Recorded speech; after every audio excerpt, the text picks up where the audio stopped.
আসসালামু আলাইকুম বন্ধুরা, কেমন আছেন সবাই? এখন তো ভরা ইলিশের মৌসুম।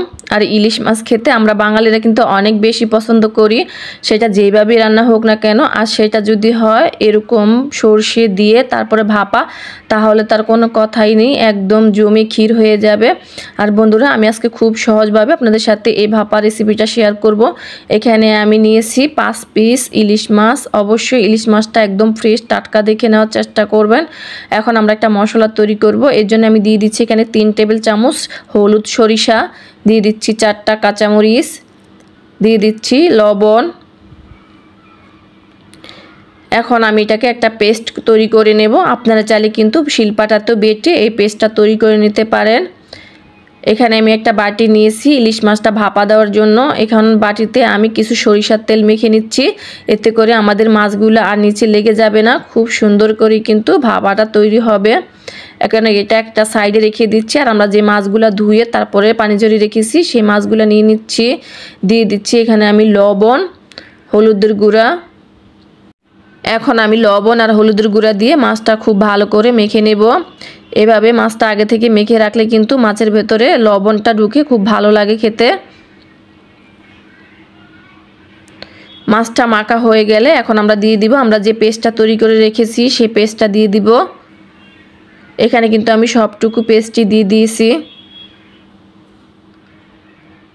এখন এই পেস্টটা দিয়ে আমি আবারও মাছটাকে খুব আলতো হাতে মেখে নেব। এখন দিয়ে দিচ্ছি সরিষার তেল। এখানে আমি 1/4 কাপ পরিমাণ সরিষার তেল দিয়েছি। আর বন্ধুরা, ইলিশ ভাপা তৈরি করার জন্য অবশ্যই চেষ্টা করবেন একদম খাঁটি দেখে সরিষার তেলটা দেওয়ার জন্য। আমি কিন্তু মরিচের গুঁড়া এখনও দেইনি, তাই এই পর্যায়ে আমি দিয়ে দিচ্ছি লাল মরিচের গুঁড়া। এখানে আমি 1/2 চা চামচ লাল মরিচের গুঁড়া দিয়েছি। এখন এই মরিচের গুঁড়াটাও দিয়ে আমি খুব ভালো করে মেখে নিব। বন্ধুরা, আমি কিন্তু এই ইলিশ ভাপাতে আর কোনো রকমের মশলা ব্যবহার করব না। আপনারা চাইলে কিন্তু এখানে অন্য অন্য মশলা ব্যবহার করতে পারেন, তবে একদম ফ্রেশ খাঁটি ইলিশ ভাপাটা খেতে চাইলে এইভাবে তৈরি করলে কিন্তু ইলিশ ভাপাটা খেতে বেশি ভালো লাগে। এখানে কিন্তু আমার ম্যারিনেশনটা করা হয়ে গেছে। এখন আমি একটা সাইডে রেখে দিচ্ছি 10 মিনিটের জন্য।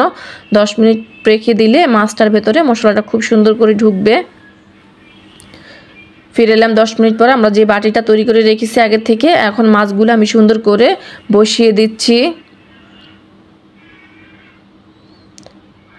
মাছটা বসানো হয়ে গেলে এখন যে মশলাটুকু আছে সেই মশলাটুকু দিয়ে দিচ্ছি। বন্ধুরা, অবশ্যই বাসায় এইভাবে একবার ইলিশ ভাপা তৈরি করে খেয়ে দেখবেন, খেতে কিন্তু অসম্ভব মজা হয়, খুব ভালো লাগে খেতে, বিশেষ করে গরম ভাতের সাথে তো জাস্ট জমে যায়। এখন মশলাটুকু দিয়ে আমি এখানে কিন্তু 1/2 কাপ পরিমাণের পানি দিয়েছি। আর পানিটা দিয়ে এখন বাটিটা ধরে আমি এরকম নেড়ে চেড়ে দিচ্ছি, এতে করে পানি আর মশলা খুব সুন্দর করে একসাথে মিশে যাবে। এখন এখানে আমি কিছু কাঁচা মরিচ আর 2টা বোম্বাই মরিচ দিয়েছি, এতে করে খুব সুন্দর একটা ফ্লেভার বের হবে। এখন মুখের ঢাকনাটা লাগিয়ে দিচ্ছি। আর আমি কিন্তু এখানে পানি দিয়ে একটা স্ট্যান্ড বসিয়ে দিয়েছি, আর এটাকে কিছুক্ষণ ভাপ দিয়ে তারপরে বলক তুলে নিচ্ছি।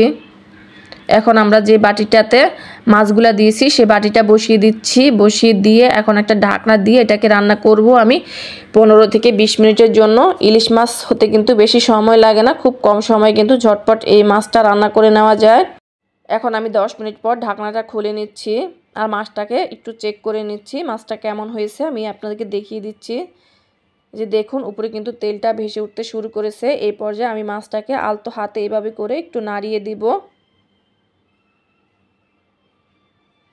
আর একটু মাছটাকে সাবধানতার সাথে উল্টে দেওয়ার চেষ্টা করব, এতে করে মাছটা দেখা গেছে খুব সুন্দর করে রান্না হবে। এই কাজটা সাবধানতার সাথে করতে হবে। ইলিশ মাছ কিন্তু একদম সফট থাকে, তাই আমি আস্তে আস্তে কিন্তু নাড়া দিয়ে মাছগুলোকে উল্টে দিচ্ছি।